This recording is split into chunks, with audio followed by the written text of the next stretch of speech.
मंत्र्याच्या ठाण्यात चाललंय तरी काय? मुख्यमंत्र्याच्या ठाण्यात आवाज येतो तरी कुठून?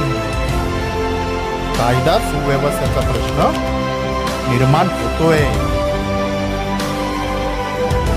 आजूबाजूच्या परिसरात नागरिकांना होणारा रोजचा त्रास, याला जबाबदार कोण, असा सवाल निर्माण होतोय.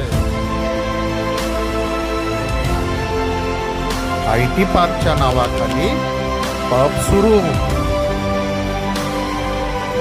पोलीस प्रशासन जागे व्हा. ही संकल्प शाळा आहे.